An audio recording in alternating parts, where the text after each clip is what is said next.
Сәлем достар, бүгін мен сіздермен гринкидің рецебімен бөліскім келеді. Бұл тағамды таңғы асқа немесе мейрам кезінде столға дайындаса болады. Өте дәмді және өте тез дайындалады.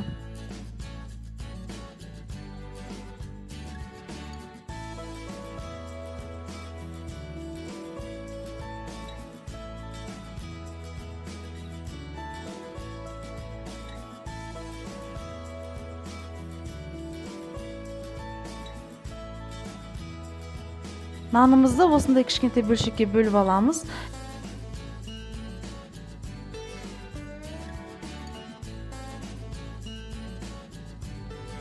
Енді шпротты жеке ыдысқа салып, оны шанышқымен езіп, ұсақтап уатып аламыз.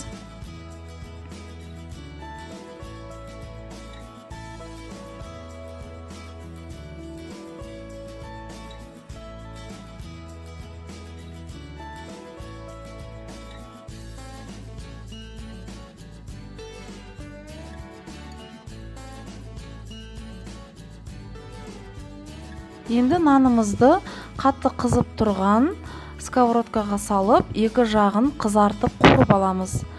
Әрбір жағын 1 минуттай қуырамыз. Сол кезде нанымыз қып-қызыл болып қуырылып шығады.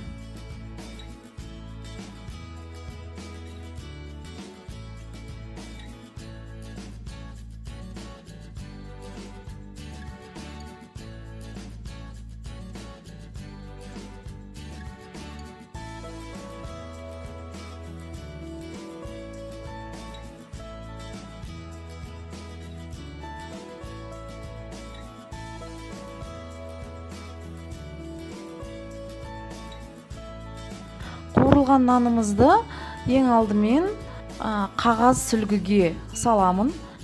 Себебі артық майын сорып алу үшін. Барлығын осылай қуырып шығамыз.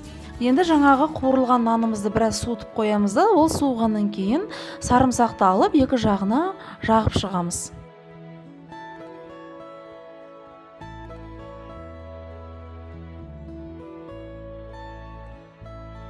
Міне, енді майонезді алып, жаңағы нанымыздың екі жағына жұқа қылып жағып шығамыз. Майонезді жағу себебіміз нанымыз қатып қалмайды. Қуырылғаннан кейін майонездің арқасында ол жұп-жұмсақ болып тұрады.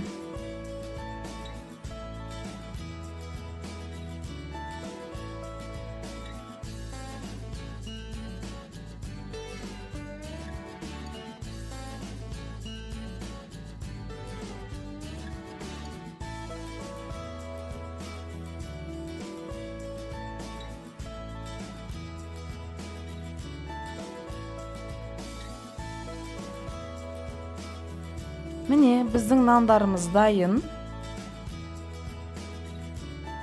Енді жаңағы шпротымызды алып, осы нандардың бетіне қойып шығамыз. Бұл тағам өте тез дайындалады және көп ақшаны да қажет етпейді. Өте дәмді және ең бастысы өте тойымды тағам.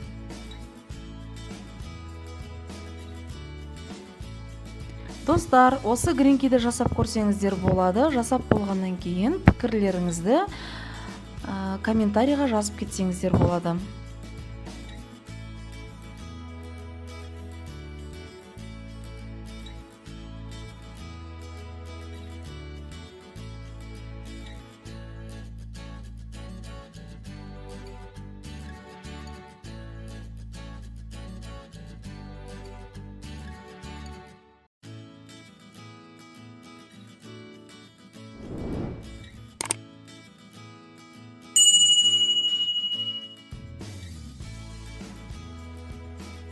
Астарыңыз дәмді болсын.